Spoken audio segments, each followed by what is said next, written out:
সংস্কারের নামে জাতীয় নির্বাচন নিয়ে ধোঁয়াশা সৃষ্টি হলে জনমনে আতঙ্ক অনিশ্চয়তা দেখা দেবে আর পতিত স্বৈরাচার এর সুযোগ নেবে বলে আশঙ্কা প্রকাশ করেছে বিএনপি।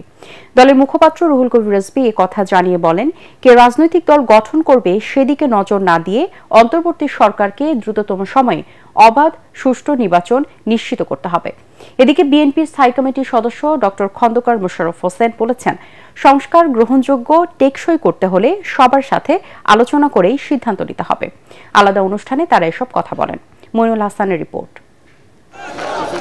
মানিকগঞ্জ জেলা বিএনপি নতুন দায়িত্ব পাওয়া নেতারা আনুষ্ঠানিকভাবে সাংগঠনিক কাজ শুরু করার আগে দলের প্রতিষ্ঠাতা সাবেক রাষ্ট্রপতি জিয়াউর রহমানের সমাধিতে শ্রদ্ধা জানাতে আসেন।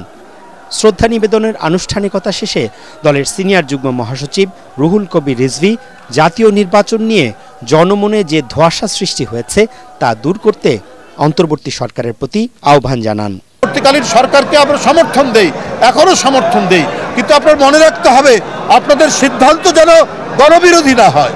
এটা গরিব মানুষ মারার কোনো সিদ্ধান্ত না হয়। সীমিত আয়ের মানুষ আরো বেশি নিপীড়িত হবে। এমনিতে প্রতিদিন নিত্য প্রয়োজনীয় জিনিসের দাম বৃদ্ধি পাচ্ছে, চালের দাম কমাতে পারেনি, যেখানে মানুষের মোটামুটি পেট ভরবে।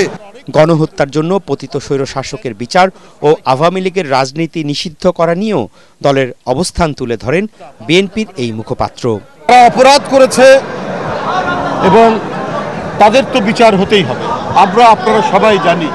আর এটা নিষিদ্ধ হবে কি হবে না, কি হবে, এটা তো সমস্ত রাজনৈতিক দলের সাথে অন্তর্বর্তীকালীন সরকার বসে তারপরে তারা সিদ্ধান্ত নেবেন যে এটা তারা কি করবেন। এদিকে স্বাস্থ্য খাতের সংস্কার নিয়ে বিএনপির প্রস্তাবনা তুলে ধরতে চেয়ারপারসনের গুলশান কার্যালয়ে সংবাদ সম্মেলন করেন দলের স্থায়ী কমিটির সদস্য ডক্টর খন্দকার মোশাররফ হোসেন। তিনি বলেন, বিগত 15 বছরে আওয়ামী লীগের সীমাহীন দুর্নীতি, লুটপাট, অনিয়মের ফলে মুখ থুবড়ে পড়েছে স্বাস্থ্য খাত। এর ভুক্তভোগী দেশের সাধারণ মানুষ। সকল ক্ষেত্রেই সংস্কার একটি চলমান প্রক্রিয়া, যা ক্রমাগত বিশ্লেষণ, মূল্যায়ন, পরিশীলনের মাধ্যমে বাস্তবধর্মী ও গ্রহণযোগ্যভাবে বাস্তবায়নই সফলতার মূল কথা।